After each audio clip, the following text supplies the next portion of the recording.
PCI DSS is a unique kind of compliance in that unlike its popular peers SOC 2 or ISO 27001, it is a compulsory framework. Any organization processing card payments data must be PCI DSS compliant. And this is true regardless of whether you're doing 1 or 1 million transactions. So in this video, we'll cover everything you need to know about PCI DSS compliance costs, what the factors that influence it are, how much organizations typically pay, and how it stacks up against the costs of non-compliance. Towards the end of the video, we'll also cover how some of the best organizations in the world reduce their PCI DSS related time and effort by up to 80%. If you want to learn more about PCI DSS or SOC 2 or ISO 27001 and understand how compliance impacts your business, click that subscribe button and hit that notification bell below. The first major factor that determines your PCI DSS cost, even before you get around to execution, is which level of PCI DSS compliance you qualify for. We've made a video covering PCI DSS 4.0 and its different levels, so click on the top right corner right now if you want to know more about that.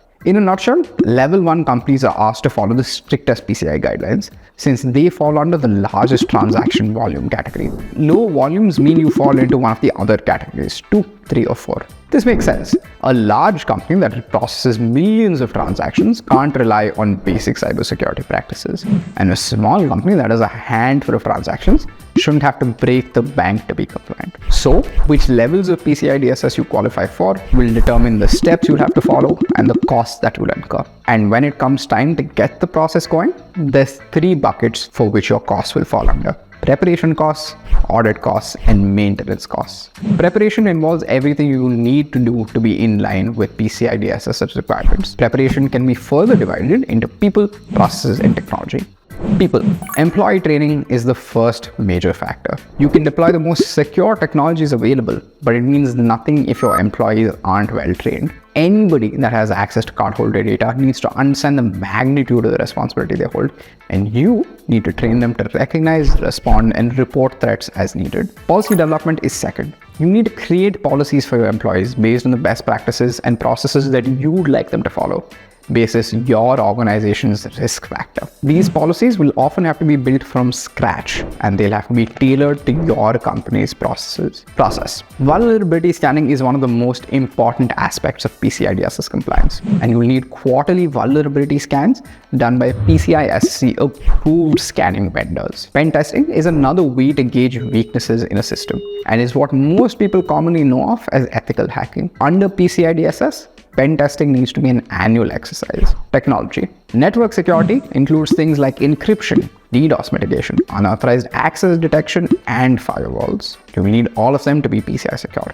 Depending on which level you qualify for, you will need some or all of these. Data encryption deals with all the security related to the data you collect, store, and send. You need to ensure this data is encrypted both on the move and at rest. You also want to make sure that cardholder data specifically is very carefully protected and deleted when no longer necessary. Antivirus softwares need no introduction. They're ubiquitous, effective, and required for PCI DSS. Once you're fully prepared for PCI DSS certification, you're ready either for a self-assessment questionnaire, SAQ, or a report on compliance, ROC, or if you're big enough, both.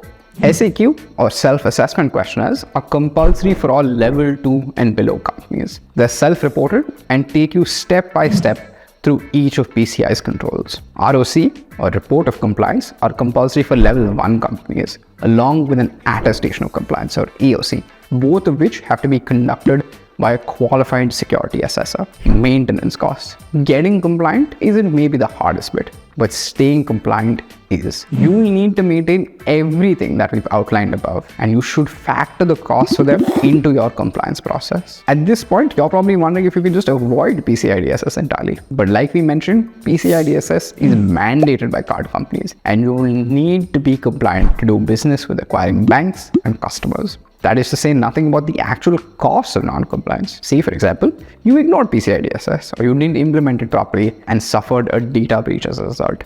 What happens then? Fines, lawsuits, transaction fees, outright bans. There's so much that can go wrong. You can watch our video to learn about PCI DSS penalties in detail, but suffice to say, prevention is much better than cure.